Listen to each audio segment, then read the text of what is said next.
5과 돌아온 아들이 용서받았어요. 나처럼 죄가 있는 사람도 예수님이 만나주실까? 세리들과 죄인들은 예수님을 만나고 싶었어요. 예수님께서 전해주시는 하나님 나라의 이야기를 듣고 싶었어요. 예수님이 오시자 그들은 용기를 내어 예수님 앞에 나아갔어요. 그러자 바리새인들과 율법학자들이 수군거리기 시작했어요. 저기 좀 봐. 어떻게 죄인들과 함께 있을 수 있지? 말도 안 돼. 바리새인들과 율법학자들은 죄인들과 함께 하시는 예수님을 향해 수군거렸어요. 그때였어요. 예수님이 이들을 향해 이야기를 들려주셨어요. 세리와 죄인들 그리고 바리새인들과 율법학자들의 귀가 쫑긋해졌어요. 예수님께서 하나님 나라의 이야기를 시작하셨어요. 어느 마을에 아버지와 두 아들이 살고 있었어요. 아버지는 두 아들을 무척 사랑하셨어요. 큰아들은 아버지를 도와서 열심히 일을 했어요. 하지만 작은 아들은 늘 불평했어요. 아버지를 떠나 혼자 살고 싶어. 모두 내 마음대로 하고 싶다고.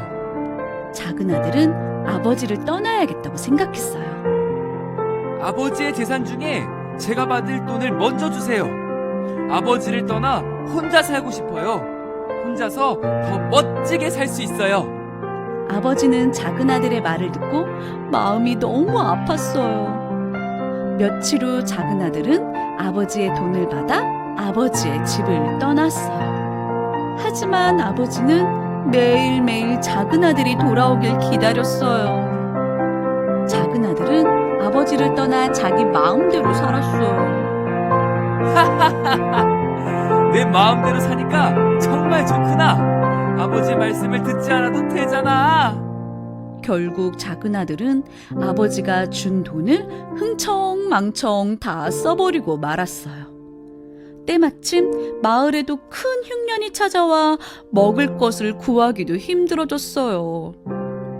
먹을 것도 잘 곳도 없던 작은 아들은 거지가 되었어요.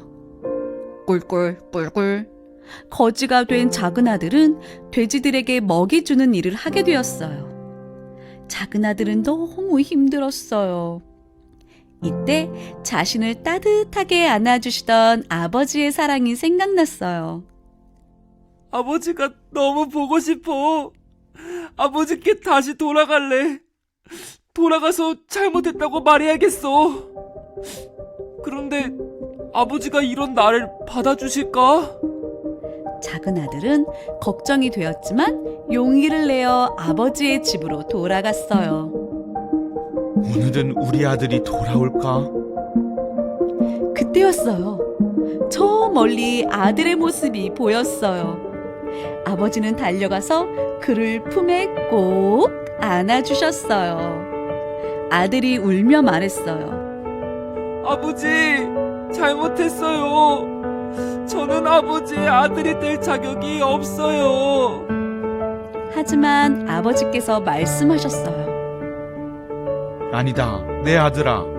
잃어버렸던 내 아들을 찾았단다. 사랑한다, 아들아. 아버지는 아들을 용서하시며 가장 좋은 옷을 입히고 깨끗한 신발을 신겨주셨어요.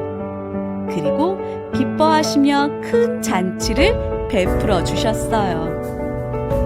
하나님은 나도 용서하시고 품에 꼭 안아주시며 사랑한다고 말씀해 주시는 분이세요.